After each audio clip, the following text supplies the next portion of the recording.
Good evening everyone, मैं engineer Raghavendra Singh बढ़ाना आपके समक्ष लेकर आ जाऊं भारत पर बाबर का आक्रमण। सबसे पहले मैं आप सभी छात्रों का स्वागत करता हूं। स्वागत, वंदन, अभिनंदन। आज हम पढ़ने वाले हैं भारत पर बाबर का आक्रमण और किस प्रकार से भारत का बाबर पर आक्रमण हुआ, हम सभी पहलुओं को जानेंगे। आप मेरे साथ जुड़ जाएं। बिल्कुल सभी छात्रों का तहे दिल से स्वागत, वंदन, अभिनंदन। अगर मेरी क्लास आपको अच्छी लगे तो आगे बढ़ेंगे हम, और बिल्कुल लाइक शेयर करें, सब्सक्राइब करना बिल्कुल ना भूलें। जैसे कि हम बात करेंगे, आज हमारा जो देश है वो है बाबर को कवर करना। तो भैया ये महोदय बाबर है, ये क्या है भैया? बाबर है। इन्हें भैया बाबर के नाम से जाना जाता है। ठीक है भाई। तो ये बाबर कहां से आया भारत में? तो बेटा ये ध्यान रखना है कि बाबर आया था भारत में अफगानिस्तान से, जो पीछे जो राज्य है इसका परगना, वहां से आया था। एक लुटेरे थे। मुगल मतलब लुटेरे, लूटने वाले लोग। ठीक है भाई। अब ये भारत क्यों आया? तो इसे बुलाया गया था भाई। क्या गया था? बुलाया गया था। वो कहानी हम बाद में बयां करेंगे, लेकिन सर्वप्रथम बात करते हैं कि जो बाबर और ये भाई साहब हैं इब्राहिम लोदी।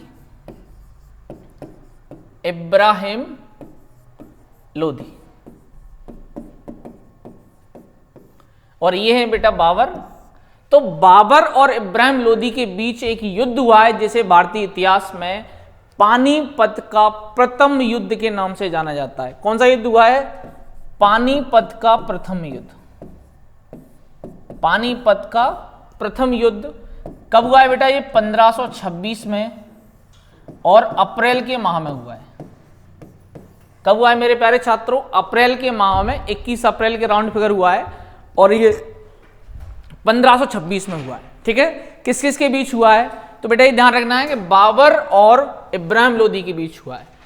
लेकिन सबसे महत्वपूर्ण पॉइंट ये है इसमें कि भैया दुनिया में बाबर क्यों अजय रहा? तो बाबर की है तुगलमा पद्धति नीति। क्या है मेरे प्यारे छात्रों? तुगलमा पद्धति नीति। सबसे पहले मैं बताऊंगा आपको यहां क्यों, क्योंकि उसी नीति के कारण बाबर फर रहा है। किस नीति कारण मेरे प्यारे छात्रों? तुगलमा पद्धति की नीति के कारण। तो बेटा तुगलमा पद्धति क्या होती है उसको समझ लेते हैं। ठीक है मेरे प्यारे छात्रों। तो जो आपको ये ध्यान रखना है कि तुगलमा युद्ध नीति को मैं यहां नोट कर देता हूं। कौन सी पद्धति है ये? तुगलमा युद्ध पद्धति। तुगलमा युद्ध पद्धति, इसे हमें कवर करना है अभी। ठीक है मेरे प्यारे छात्रों। तो जो तुगलमा युद्ध नीति क्या है, जिसके कारण बाबर को कोई भी शासक भारत में नहीं हरा पाया, जिसको आपको किसी भी चैनल पे कोई नहीं बताने वाला, सिर्फ और सिर्फ JSM GS स्टडी पॉइंट पे मिलेगा देखने को, वो भी राघवेंद्र सर के माध्यम से, यानी कि भड़ाना सर के माध्यम से। जैसे कि हम बात कर रहे हैं, देखो ध्यान से। चूंकि देखो इन भाई साहब के पास 1 लाख की सेना थी। कितने की सेना थी बेटा? 1 लाख की सेना थी। इब्राहिम लोदी के पास 1 लाख की सेना थी। और ये ध्यान रखना हमें विशेष रूप से, बाबर के पास जो सेना थी मात्र 10 से 20 हजार। यानी कि बाबर के पास सेना 20 हजार और इन भाई साहब के पास सेना 1 लाख। लेकिन फिर भी कौन जीता? बाबर। तो बेटा ये ध्यान रखना है कि तुगलमा युद्ध नीति क्या है उसको समझो पहले। तो इसने क्या किया कि जो सैनिक थे, कौन थे मेरे प्यारे छात्रों? सैनिक। उनको इसने इन गाड़ियों के पीछे छुपाया था। इन जो गाड़ियां हैं ना, तो इन गाड़ियों के पीछे सैनिकों को छुपाया इसने। सैनिकों क्या किया? छुपाया। और सैनिकों को 3-4 भागों में बांटा था। यानी कि दो जो टुकड़ी आगे और 2 टुकड़ी पीछे। यानी बाबर सेंटर में रहता था। यानी 1 टुकड़ी लेफ्ट साइड तो 1 टुकड़ी राइट साइड, और बीच में सेंटर में कौन है? बाबर। यानी कि हम बात ये कर रहे हैं कि जैसे कि ऐसे समझ लो आप, सबसे आगे क्या रहती थी? तो सबसे आगे रहती थी गाड़ियां। उसके बाद बीच में रहते थे घोड़े। यहां पर कौन रहते थे मेरे प्यारे छात्रों? घोड़े। जिनके पास होते थे तीर कमान और जस्ट पीछे रखी जाती थी तोपें।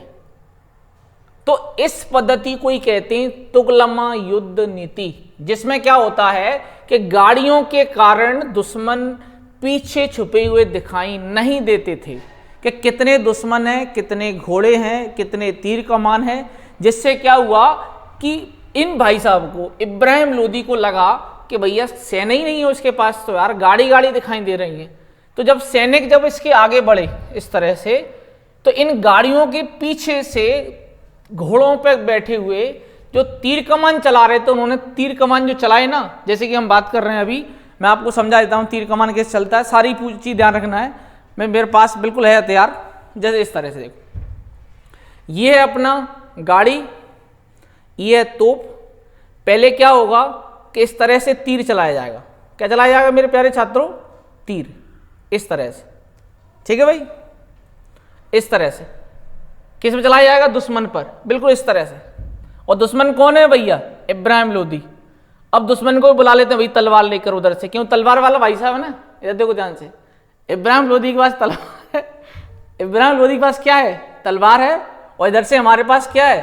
तोप है, तीर कमान है और गाड़ी है हमारे पास। भैया दुश्मन को बुला लेते हैं इब्राहिम लोदी को। भाई साहब आइए सर, अभी आप देखें, बिल्कुल आओ, इसमें क्या है, सब बच्चों को समझाना है भाई। चलो, हाँ चलो भाई, तो इधर से तलवार, भाई तलवार निकालें, हाँ ढाल निकालें, बढ़िया। हाँ, तो सामने से तलवार है और इधर से क्या है? तीर कमान है। और तीर कमान के साथ तोप भी है भैया, तीर कमान के साथ साथ क्या है? तोप भी है हमारे पास। इसका विशेष ध्यान रखना है। तो पहले तो तीर मारना इस तरह से, देखो जसवंत तो मार दिया भैया, तीर मार दे। तो देखो भैया तीर मार दिया हमने और जसवंत घायल, ठीक है भाई, जसवंत मतलब इब्राहिम लोदी घायल। तो इसका हमें विशेष रूप से ध्यान रखना है।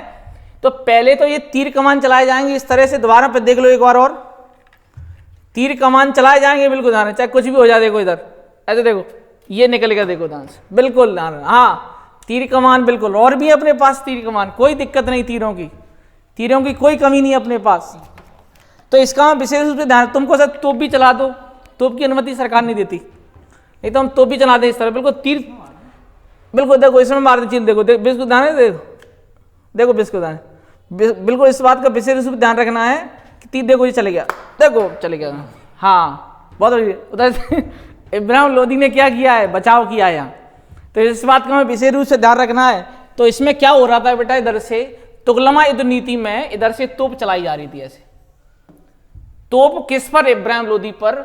और इसमें तीर कमान चलाए जा रहे थे, लेकिन इस बंदे को ये नहीं पता चल रहा था कि इधर क्या है, दुश्मन क्या है।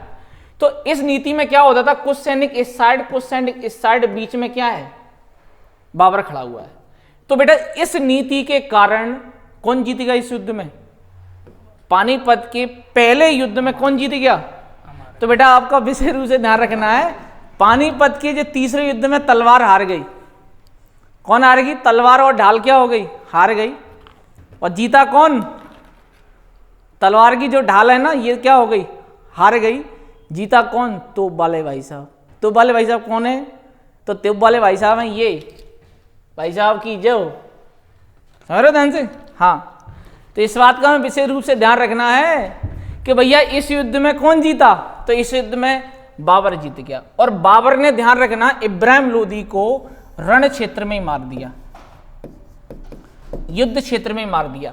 तो बेटा ये ध्यान से देखना मेरी बात को, मैं क्या कहना चाह रहा हूं इसमें। मैं ये कहना चाह रहा हूं कि बाबर ने तुगलमा युद्ध नीति के सहारे इब्राहिम लोदी जैसे खूंखार व्यक्ति को हरा दिया। क्यों हरा दिया? क्योंकि इब्राहिम लोदी के पास ये टेक्निक नहीं थी कि सैनिक को चार भागों में रखना है, दाएं बाएं रखना है, गाड़ी को आगे रखना है, सेंटर में घोड़े रखना है और बाद में तोपें रखना है। क्योंकि भारत में किसी के पास तोप नहीं थी उस समय। वो तोप एकमात्र व्यक्ति था, वो कौन था? बाबर। उसी के पास तोपें थी और किसी के पास तोपें नहीं थी। और जिसके कारण ध्यान रखना, भारत के इतिहास में पहली बार अगर आपसे क्वेश्चन पूछा जाए जोश से पढ़ना है, मेरी क्लास में रहना। तो किसने तोपें चलाई थी? बाबर ने। किसने चलाई थी मेरे प्यारे छात्रों? बाबर के द्वारा तोपें चलाई गई थी। और किसे हराया गया था? इब्राहिम लोदी को। ठीक है, कौन सा युद्ध हुआ था? पानीपत का तृतीय युद्ध। कौन सा युद्ध हुआ था मेरे प्यारे छात्रों? पानीपत का तृतीय युद्ध। तो इस युद्ध में हमें ध्यान रखना है, चलो हाँ, तो बेटा जो पानीपत का तृतीय युद्ध हो गया अपना कंप्लीट। इनकी देखो बेटा ध्यान से, पानीपत का प्रथम जो युद्ध है ना 1526 में हुआ, अप्रैल में हुआ, बाबर इब्राहिम लोदी के बीच हुआ। अब बेटा ये ध्यान रखना कि इस युद्ध में बुलाने वाले कौन थे, जिन्होंने इसे बुलाया था बाबर को, ये भी तो समझो। कहते नहीं कहावत, हमें तो अपनों ने दिया है धोखा, गैरों से शिकवा क्या थी जाना। हमें तो अपनों ने दिया है धोखा, तो गैरों से क्या शिकायत करें। तो बेटा ये ध्यान रखना है इसका विशेष, हमेशा अपने ही ले डूबते हैं और तुम्हारा खास व्यक्ति जल्दी ले डूबेगा। वो क्या है कि जो बाबर भाई साहब है ना, तो ये तो स्ट्रांग व्यक्ति थे, इनको कोई नहीं हरा पाएगा। लेकिन जो लोदी जी भाई साहब हैं, कौन है भाई? इब्राहिम लोदी है, इनका पतन ये कौन करेगा उसको समझो ध्यान से। ठीक है मेरे प्यारे छात्रों, तो देखो ध्यान से, इब्राहिम लोदी को क्या है, इसके चाचा हैं दौलत खान लोदी। दौलत खान लोदी जो इसके चाचा हैं, और इसका जो भाई है आलम खान लोदी। आलम खान लोदी, ये दोनों किससे मिल जाते हैं? बाबर से। यानी कि अब ये समझ लो कि इस युद्ध में खुद का चाचा और खुद का भाई, ये दोनों किसके साथ हैं? ये दोनों साथ हैं किसके? बाबर के। अब बताओ फिर भी बाबर नहीं जीतेगा? जब अपने ही लोग साथ छोड़ जाएं तो कौन जीतने वाला है? बाबर। तो ये युद्ध मैंने आपको डिटेल में बताया कि बुलाया किसने था बाबर को, तो इन लोगों ने बुलाया था दौलत खान लोदी और आलम खान लोदी जो चाचा है इनका। इसके अलावा एक नाम और सामने आता है राणा सांगा। तो राणा सांगा ने भी ध्यान रखना निमंत्रण दिया था बाबर को। ये कहा था कि भाई साहब आओ और इन भाई साहब को हराओ। क्यों? क्योंकि राणा सांगा को ये जानता था कि बाबर तो यहाँ से चला जाएगा, क्योंकि अफगानिस्तान का शासक है और ये दिल्ली किसकी हो जाएगी? मेरी हो जाएगी। लेकिन बाबर भाई साहब नहीं गए और भारत में उन्होंने क्या कर दिया? मुगल वंश का स्थापना। क्या कर दी मेरे प्यारे छात्रों? मुगल वंश की स्थापना कर दी जाना। इसके अलावा ध्यान रखना कि कुछ और पॉइंट बता देता हूं इसी में मैं, कि भाई जो बाबर भाई साहब हैं इनका जन्म कहां हुआ था? बाबर भाई साहब का जन्म कहां हुआ था तो उसको भी समझो। देखो, तो जो बाबर का जो जन्म हुआ है वो 14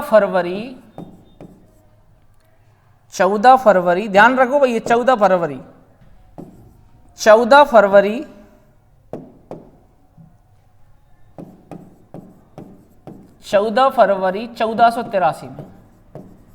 कहां हुआ है बेटा? फरगना में हुआ है। फरगना में हुआ है इसका जन्म। फरगना एक स्थान है, ये अफगानिस्तान में पड़ता है। आगे चल के इसने क्या किया कि 1504 में इसने काबुल पर अधिकार कर लिया बाबर ने, और 1507 में इसने कौन सी उपाधि धारण की है? बादशाह की। बादशाह की क्या उपाधि धारण की है? लेकिन बेटा ये ध्यान रखना है कि जो अभी हमने इतना डिस्कस किया तुगलमा पद्धति पर, तो बेटा ये विशेष रूप से ध्यान रखना है कि तुगलमा जो युद्ध नीति है सीखी कहां से थी इसने? तो इसने तुगलमा युद्ध नीति इसने सीखी थी बाबर ने उज्बेकों से। किससे सीखी थी? उज्बेकों से सीखी थी ना। जो उज्बेकिस्तान है ना अफगानिस्तान के पीछे, तो वहां के जो लोग हैं वो पहले से टेक्निक थी उनको इस युद्ध की। और क्योंकि बाबर ने 1501 में समरकंद पर आक्रमण किया था, वहां से हार मिली थी, तो इसने सीख लिया था कि भाई मैं हारा किस नीति के कारण था। तो उस नीति का नाम क्या था? तुगलमा युद्ध नीति।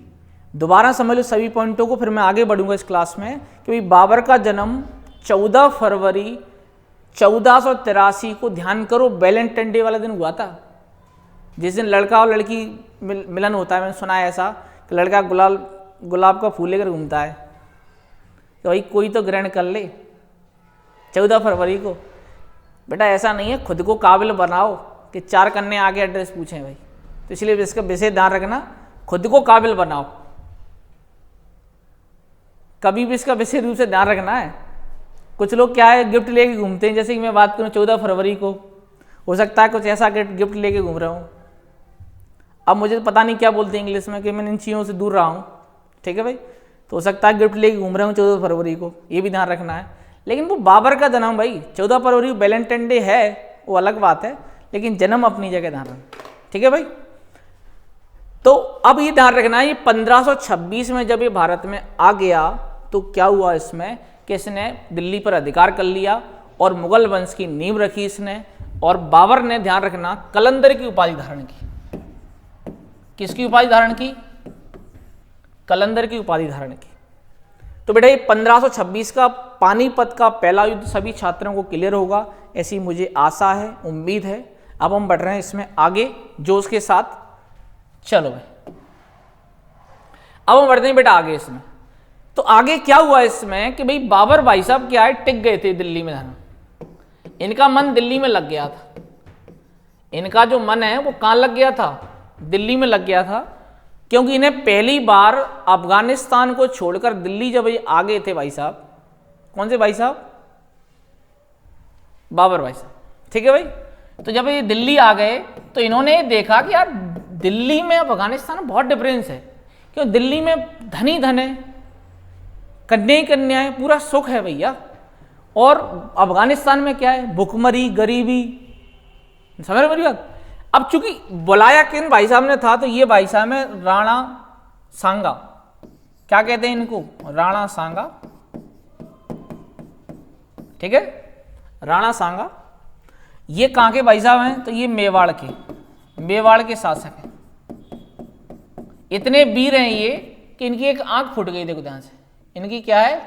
एक आंख फूट गई है, फिर भी ये वीरता के साथ लड़ते हैं। राणा सांगा की एक आंख फूट गई तो लड़ते समय, पैर घायल है, लेकिन फिर भी युद्ध के मामले में बाबर ने भी ये कहा है कि भैया युद्ध में तो ये पिताजी थे हमारे। क्या थे भैया? पिताजी थे। इसका विशेष ध्यान रखना है।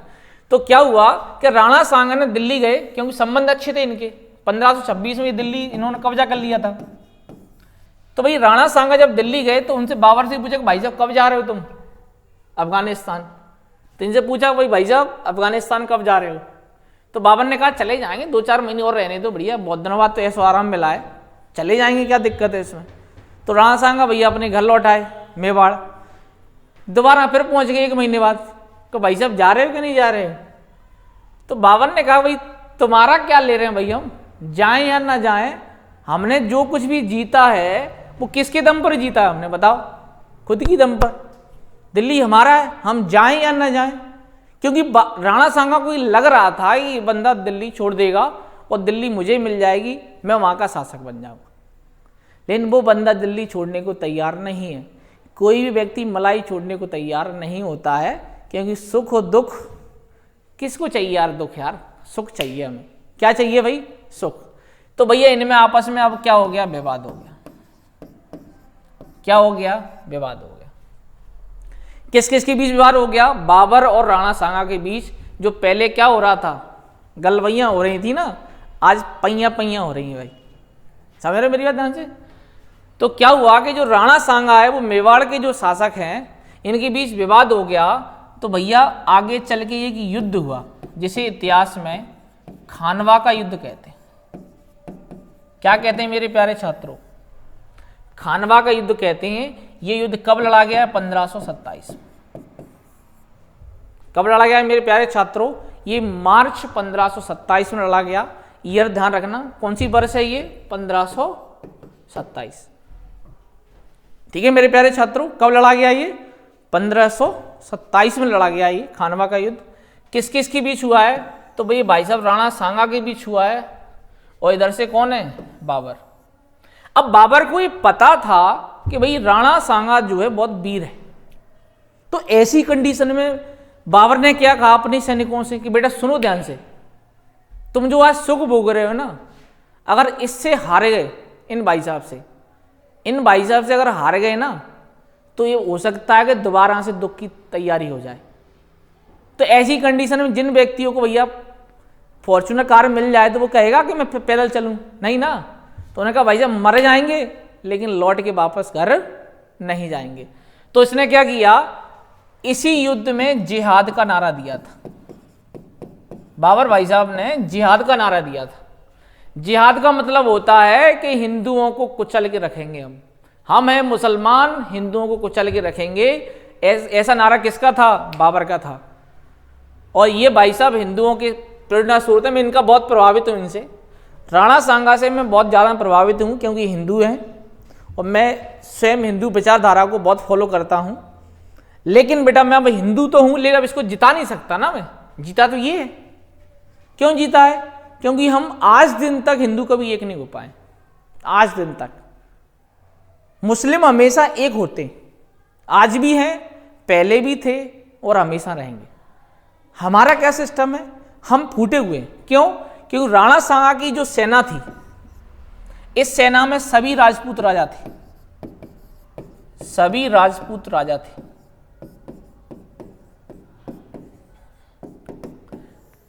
लेकिन किसी भी राजा का किसी राजा के प्रति समर्पण नहीं था, इंडिपेंडेंट राजा थे। तो आप जानते हो कि इंडिपेंडेंट राजा कैसे होते हैं? वो ये चाहते हैं कि यार ठीक है, हारे तो ठीक, जीते तो ठीक, देख लेंगे जो होगा सो। अब यहां स्थिति क्या है कि बाबर की जो सेना है उसने जिहाद का नारा दिया और गाजी की उपाधि धारण की। क्या धारण की बेटा? गाजी की उपाधि धारण की। और ये कहा कि अगर इस युद्ध को हारे तो दोबारा से वही दुख भरे दिन है, वही बकरियां चराना है, वही पशुपालन करना है, वही भूखमरी वाला जीवन। आज सुख में रह रहे हो ना, तो तुम्हारे बच्चे भी सुख में रहेंगे। तो वो बंदा किस समर्पण से लड़ेगा बताओ? वो बंदा लड़ेगा पूरे जी और जान से कि मर जाऊंगा या मार दूंगा। और वही हुआ इस युद्ध में कि भाई बाबर की जो छोटी सी सेना थी और जो राणा सांगा की जो बड़ी सेना थी, वो किससे हार गई? बाबर से। तो इसमें बाबर युद्ध जीत गया, क्योंकि बाबर के पास तोपें थी। क्या थी मेरे प्यारे छात्रों? बाबर के पास तोपें थी, जो कि राणा सांगा भाई साहब के पास तोपें नहीं थी। इनके पास तलवार थी। क्या थी इनके पास? ओनली तलवार। इनके पास तलवार थी। तो यहीं रखी बेटा ये तलवार, ये है भाई साहब तलवार, ये है ढाल। तो ये भाई साहब, अब मैं कौन सी एरिया में पहुंच गया भाई? इन भाई साहब के पक्ष में भैया मैं, क्योंकि हिंदू हूं ना इसलिए। हालांकि युद्ध तो बाबर भाई साहब से हो रहा है, ठीक है। और बाबर क्या है, किसकी उपाधि ले रहा है? गाजी की उपाधि ले रहा है। मतलब वो ये कह रहा है कि मैं सभी मुसलमानों का क्या हूं? शहंशाह हिंद। तुम मुझे शासक मानो, मैं तुम्हारे लिए भारत का पूरा साम्राज्य जीत कर दूंगा। और कहा कि इन काफिरों से क्या रहें? सावधान रहें। तो इस बात का विशेष रूप से ध्यान रखना है। तो मैं भैया किसी की भावनाओं को आघात नहीं कर रहा मैं, लेकिन मैं ये ध्यान कहना चाह रहा हूं कि हम पहले भी बटे हुए थे हिंदू, आज भी बटे हुए हैं और जीवन में इसी तरह से बटे रहेंगे। और हमारा शोषण होता रहा है और भविष्य में भगवान न चाहे ऐसा हो, ठीक है। क्योंकि ध्यान रखना, राणा सांगा बहुत वीर था। ये किसने माना है बताओ? ये माना है किसने? बाबर ने स्वयं माना है। बाबरनामा में स्वयं पुस्तक में लिखा है कि राणा सांगा बहुत वीर था, लेकिन फिर भी नहीं जीत पाए ना, क्योंकि जो भाई साहब थे इनके, जो पड़ोसी सारे चिंदी चोर थे। चिंदी चोर थे, क्योंकि ये अपना देख रहे थे, अपना मतलब कि जीता तो ठीक और हारा तो ठीक। तो राणा सांगा भाई साहब इसमें घायल हो गए इस युद्ध में। तो इनके घायल होने से ये खबर फैल गई कि युद्ध हम हार गए। तो भैया सबरे जितने भी लोग थे बोरी बिस्तर उठा के भाग लिए कि चलो चलो चलो चलो भगते हैं, वही भगते हैं। क्या मतलब निकला उसका भाई?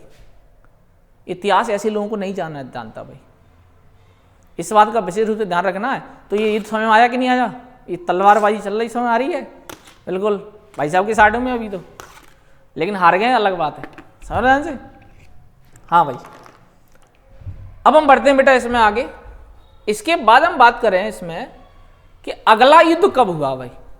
अगला युद्ध किस किसके बीच में हुआ? तो बेटा ये भाई साहब है बाबर, ये है बाबर और ये है चंदेरी के शासक, चंदेरी के शासक कीर्तिपाल, सॉरी मेदिनी राय। चंदेरी के शासक कौन है? ये मेदिनी राय। चंदेरी के शासक कौन है बेटा? ये मेदिनी राय है। और ये है भाई साहब बाबर, ये है मेदिनी राय। अब क्या हुआ इसमें, इनकी कहानी सुन लेते हैं। कहानी सुनो मेरे साथ, बस क्लास का आनंद लें भाई, मैं आप लोगों को इसलिए आता हूं पढ़ाने के लिए। तो मेदिनी राय क्या है, जब खानवा का युद्ध हुआ, खानवा का जो युद्ध हुआ था 1527 में, तो इसमें मेदिनी राय ने राणा सांगा का साथ दिया था। राणा सांगा का क्या दिया था, साथ दिया था, बहुत बड़े चढ़ का साथ दिया था, वीरता के साथ लड़ा था राणा सांगा के साथ मेदिनी राय। हालांकि इस युद्ध में आप जानते हैं खानवा के युद्ध में राणा सांगा हार जाता है, लेकिन मेदिनी राय ने अपनी वीरता दिखा दी थी। तो बाबर की नज़र में था ये बंदा क्या था कि इसको तो डोज देना ही देना है। कहते नहीं कोई अपन से कोई बात विवाद चल रहा हो और पड़ोसी आगे कह दे नहीं यार देख लेंगे, तो अपनी नज़र में वो ज़्यादा भर जाता है, इसको तो मैं देख ही लूँगा, आज नहीं तो कल ऐसा डोज दूंगा कि जीवन भर याद रखेगा ये बंदा। नहीं तो भैया बाबर ने क्या किया, वेट नहीं किया, अगले साल ही 1528 की बात है, 1528 में बाबर खुद चंदेरी पहुंच गया। समझ रहे मेरी ध्यान से, ऐसा नहीं कि मैं दिन रात दिल्ली आ गया हो, नहीं, उसने कहा टाइम पे डोज देना बहुत जरूरी है भैया। तो क्या हुआ कि बाबर भाई साहब जो हैं वो चंदेरी पहुंच गए। तो इसे इसको कौन सा युद्ध कहते हैं, इसे चंदेरी का युद्ध कहते हैं। इसे कौन सा युद्ध कहते हैं मेरे प्यारे छात्रों, इसे चंदेरी के युद्ध के नाम से जाना जाता है। इस युद्ध को चंदेरी के युद्ध के नाम से जाना जाता है। किस किस के बीच हुआ है, तो भैया मेदिनी राय और बाबर के बीच, और बाबर यहां जीत जाता है, और भैया यहां राजपूतों का कत्लेआम मचता है। यहां राजपूतों का क्या मचाएगा, कत्लेआम। तो भैया बहुत सी महिलाओं ने जौहर किया था, तो महिलाओं ने यहां क्या किया था, जौहर। क्या किया था मेरे प्यारे छात्रों, जौहर। तो कहने का मतलब मेरा ये है कि तलवार यहां भी हार गई, ये समझो। देखो तलवार जो है, मैं बार बार क्यों उठा रहा हूं कि तलवार हार रही है हमारी, क्यों हार रही है, क्योंकि टेक्नोलॉजी किसके हाथ में है, इन भाई साहब के पास में, यानी कि बाबर के पास में है। और ये ध्यान रखना कि उसके पास तोपें हैं, और बाबर ने ध्यान रखना भारत में मुस्लिम जो है ना, हिंदुओं को कन्वर्ट किया था मुस्लिम में। तो ये भैया ये भला व्यक्ति तो नहीं है, ये भी चिंदी चोर है, ठीक है भाई, इसका विशेष ध्यान रखना है। तो इस बात का विशेष रूप से ध्यान रखना है कि जो मेदिनी राय भाई साहब जो हैं, इनको किसने हरा दिया, बाबर ने। किससे हरा दिया, तोपों के कारण, वीरता के कारण नहीं। राजपूतों में वीरों की कोई कमी नहीं है, क्योंकि ये भाई साहब भी तो मान रहे हैं राणा सांगा वीर है, वो मुझे हरा देता। जब बंदा स्वयं हार स्वीकार कर रहा है तो इसका मतलब क्या है, हम टेक्नोलॉजी से हार गए। किससे हार गए मेरे प्यारे छात्रों, हम टेक्नोलॉजी से हार गए, वीरता में नहीं। हिंदुओं में बड़ी वीरता है भैया, ध्यान रखना, जय हिंदुत्व, इसको वैसे ध्यान रखना, क्योंकि हिंदुओं में बहुत वीरता है। बस शर्त क्या है, हमें कभी एकता नहीं है। जिस दिन हम एक हो जाएंगे ना, दुनिया में परचम लहराएगा। आज ही में 110 करोड़ है, कितने हैं, 110 करोड़ हिंदू है पूरे विश्व के अंदर, और एक हिंदू जानते हो आप 10 के बराबर होता है। तो हिसाब लाना 100 करोड़ तो हो गए कम से कम। अरब पे बात आ जाएगी भैया, ठीक है भाई, इसका विशेष रूप से ध्यान रखना है। चलो भाई, तो अब आपको ये बताना है कि 1528 में जो युद्ध हुआ वो किस किस के बीच हुआ। कमेंट जवाब देते चलें, मैं सबके कमेंट पढ़ूंगा, नो टेंशन। चलो अगला युद्ध, तो बेटा ये ध्यान रखना है, ऐसा फोटो भाई साहब अकबर का भी है, ऐसा फोटो अकबर का भी है, लेकिन इस पर मुझे नाम महमूद लोदी मिला है, तो मैंने इसको लगा दिया है, ठीक है। ये मत सोचना कि दादा पोते लड़ रहे हैं आपस में, ठीक है। तो महमूद लोदी का कुछ ना कुछ हुलिया इसी प्रकार का था। और ये भाई साहब तो आप जानती होंगे, ये बाबर है। कौन है ये भाई साहब, तो ये भाई साहब बाबर हैं, और ये भाई साहब क्या हैं, महमूद लोदी हैं। इनके बीच क्या हुआ है, युद्ध हुआ है। क्यों हुआ है समझो, देखो ध्यान से, क्यों हुआ है, क्योंकि ये महमूद लोदी, ध्यान रखना, ये इब्राहिम लोदी के परिवार का है। ध्यान करो, 1526 का युद्ध इब्राहिम लोदी के परिवार का बंदा है, ठीक है। कौन, ये इब्राहिम महमूद लोदी। तो बाबर को डर था कि आगे चल के फिर अटैक करेंगे, तो बाबर ने क्या किया, इनको घाघरा में घेर लिया। तो इस युद्ध को कहते हैं घाघरा का युद्ध। घाघरा बिहार में 1529 में हुआ था युद्ध। तो इसमें मैंने ये चीज नोटिस की है, बाबर ने कहा, सोचा है, देखो बाबर ने ये नहीं सोचा कि कौन मेरे पर आक्रमण करेगा, बाबर ने ये देखा कि मेरे पर किसने किया था, उसको वहीं जाके डोज देता हूं। इजराइल वाली पॉलिसी, वहीं जाके डोज देना। समझ मेरी बात ध्यान से। तो भैया ये कौन है भाई साहब, बाबर है। और भाई साहब एक आध और छोड़ देते यार, 4 तो हरा दी तुमने यार, 5वां क्यों देख रहे हो यार। चलो अब तो मरेगा, ये पक्की बात है, बहुत लोगों की बद्दुआ लग गई इसको, मरेगा ये पक्का, ठीक है भाई, क्योंकि ये बाबर भाई साहब है ना, मरेंगे अब पक्का, ठीक है। तो 1529 में घाघरा का युद्ध हुआ और महमूद लोदी को हरा दिया। किसने हरा दिया, जल्दी बोलो, बाबर ने। तो इस युद्ध में कौन जीता, बाबर। जीतेगा ही क्यों, सोचो, क्यों, इसके पास तोप है। क्या है इसके पास, तोप, जो और किसी के पास है क्या। तो कहते नहीं गांव में, तब मेरी तोप उखा लीजिए, नबेटे लेंगे आजा, नहीं। तो तोप की बात क्यों चलने लगी ऐसी, क्योंकि तोप का जलवा है। उस समय बंदूक थी लोगों के पास, तब लोगों के पास तोपें थी, और आज भी तोपों का जलवा है। रूस ने दिख रहा है यूक्रेन पर तोप पे तोप गिराया जा रहा है, सुबह दोपहर शाम नाश्ता के रूप में, नाश्ता फिर डिनर, फिर भैया नाइट में और खाना, नहीं खाते रहो बराबर, ठीक है भाई। तो इस बात का हमें विशेष रूप से ध्यान रखना है कि इस युद्ध में कौन हारेगा, महमूद लोदी हार गया, और जीता कौन है, बाबर भाई साहब। क्यों जीता है, क्योंकि उसके पास तोपें थी, ये जीतेगा भी, निश्चित है जीतना है इसका। अब हम बात करते हैं कि भाई बाबर की मृत्यु कब हुई, तो फिर तो बेटा ध्यान रखना, तो बाबर की मृत्यु 1530 में हो जाती है। जब इसकी मृत्यु हो जाएगी 1530 में, तो इसे कहां दफनाया जाएगा, पहले आगरा में। कहां दफनाया जाएगा, आगरा में। आगरा में क्या है, आराम बाग है, इसमें इसे दफनाया जाएगा, क्योंकि इसे बाग बहुत पसंद थे बाबर, किसको, बाबर को। तो जो आगरा में सबसे पहले बाबर को दफनाया गया 1503 में, जब इसकी मृत्यु हो गई। फिर बाद में इसकी अंतिम इच्छा थी कि भाई मेरा जो घर है ना, वो क्या था, काबुल था। काबुल कहाँ है भैया, अफगानिस्तान में। तो इसने कहा कि भाई मुझे कहाँ दफनाया जाए, काबुल में। तो कहाँ दफनाया गया इसे, काबुल में। तो इसका मकबरा कहाँ है, तो बाबर का जो मकबरा कहाँ है बेटा, काबुल में। तो भैया बाबर का जो मकबरा है ना, काबुल में, काबुल में। अगर आपसे क्वेश्चन पूछे कि बाबर का मकबरा कहाँ है, तो आपको बिल्कुल झंडा गाड़ देना, कहाँ है, काबुल में है बाबर का मकबरा।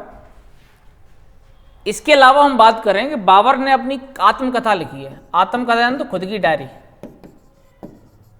तो जिसका नाम है तुजुक ए बाबरी। तुजुक ए बाबरी। तो बाबर की आत्मकथा का नाम तुजुक ए बाबरी, ठीक है मेरे प्यारे छात्रों।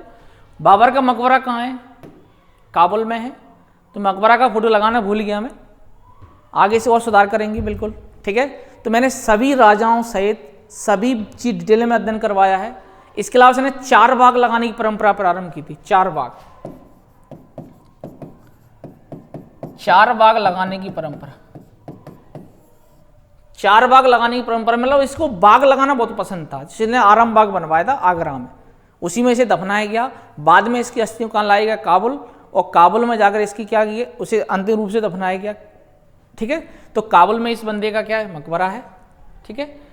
तो भैया सभी छात्रों से मेरा हाथ जोड़ के निवेदन है, अगर मेरी मेहनत आप लोगों के जीवन में थोड़ा बहुत भी रंग ला रही हो ना, तो भैया चैनल को लाइक करें, शेयर करें, सब्सक्राइब करना बिल्कुल ना भूलें, और अपने आस पड़ोस मोहल्ले में सभी को सब्सक्राइब करवाएं कि इतनी अच्छी क्वालिटी के साथ, इतने अच्छे तरीके से अगर कोई आपको पढ़ा रहा हो ना, तो कमेंट में जरूर जवाब देना कि भैया इस तरह से डिटेल में कोई बात कर रहा है। इसके अलावा हमें ध्यान रखना है कि जो बाबर भाई साहब है ना, ये तैमूर के भी वंशज हैं,